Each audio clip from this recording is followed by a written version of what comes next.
ఇప్పుడు శ్రమలకి, శోధనలకి, నిందలకి, చిన్న చిన్న మాటలకే మనం అందరం కూడా చాలా మంది పడలేకపోతున్నాం. ఇంకా చావుల కంటే ఎలా తట్టుకోగలుగుతాడు మనం? మీరు యాక్సెప్ట్ చేస్తారంటే, మీరు ఎవరన్నా సరే మిమ్మల్ని చంపేస్తారంటే, దేవుడి కోసం నిలబడంటే మరి ఆ బలం ఉండాలి కదా, ఆ శక్తి ఉండాలి. మీరు అందరూ ఏంటో తెలుసా, అలా ఎలా ఒప్పుకుంటామంటే మేము ఏదో దేవుడు దీవిస్తాడని వచ్చాం చర్చికి, మా కుటుంబాలు చూసుకుంటాడని, మా కష్టాలు తీరుస్తాడని వచ్చాం, కానీ చావులు ఇస్తాడని తెలిస్తే అసలు రామండి అంటాం మనం కదా. ఇలా కాదు దేవుడు కోరుకునేది. నిజంగా ఆయన చెప్తున్నాడు, ఆయన కోసం నిలబడితే అలా ఉంటుంది. అప్పుడు జనులు మిమ్మును శ్రమల పాలు చేసి చంపెదురు, మీరు నా నామము నిమిత్తము సకల జనముల చేత ద్వేషింపబడుదురు. ఎందుకంటే దేవుని నామా నిమిత్తము సకల జనముల చేత ద్వేషింపబడతారంట. కొన్నిసార్లు ద్వేషింపబడిన ఆశ్చర్యపోకండి.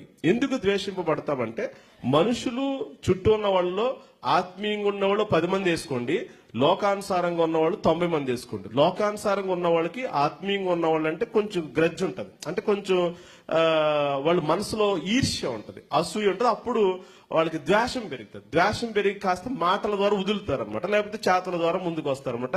ఇది జరుగుతుంది, ఎందుకంటే యేసు ప్రభువుల వరకే జరిగింది కాబట్టి. ఇది మనం లోకంలో ఒకవేళ మిమ్మల్ని అందరూ 100% మంది కూడా అసలు ఏమి ద్వేషించకుండా, ఏమి ఈర్ష్యపడకుండా అంతలా వచ్చేసినట్టయితే కనుక లోకానుసారమైన యాటిట్యూడ్లు ఎక్కువ ఉంటేనే అలా జరుగుతుంది.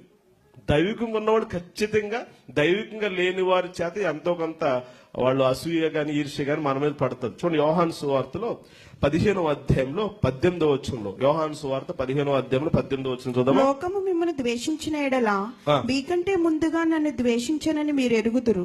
మీరు లోక సంబంధులైన ఎడల లోకము మిమ్మల్ని ద్వేషించిన ఎడల మీకంటే ముందుగా నన్ను ద్వేషించినని మీరు ఎరుగుదురు. లోకము మీరు నా కోసం నిలబడితే, మిమ్మల్ని ద్వేషిస్తే, నన్ను ఎందుకు ఇలా ద్వేషిస్తున్నారు, నేనేం తప్పు చేశాను, ఎంత బాధపడొద్దు. మీరు అంత ఆత్మీయంగా ఉన్నప్పుడు కూడా మిమ్మల్ని ద్వేషిస్తున్నారంటే, మీరు ఆత్మీయంగా ఉన్నారంటే మీలో నేనున్నాను, మిమ్మల్ని ద్వేషిస్తున్నారంటే నన్ను ద్వేషిస్తున్నట్టే. కాబట్టి వరి అవ్వద్దు అంటున్నాడు.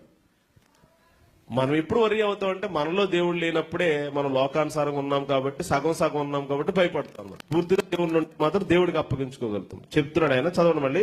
లోకం మిమ్మల్ని ద్వేషించిన ఎడల మీకంటే ముందుగా నన్ను ద్వేషించనని మీరు ఎరుగుదురు. మీరు లోక సంబంధులైన ఎడల లోకము తన వారిని స్నేహించును. నువ్వు లోకానుసారంగా అందరిని సాటిస్ఫై చేయాలని కూర్చుంటే, ఏ ఎండగా గొడుగు పడితే మాత్రం ఒకవేళ నీ మీద అంత ద్వేషాలు బట్టి, పగలు బట్టి ఉండకపోవచ్చు. అందుకని కన్ఫ్యూజ్ అవ్వద్దు.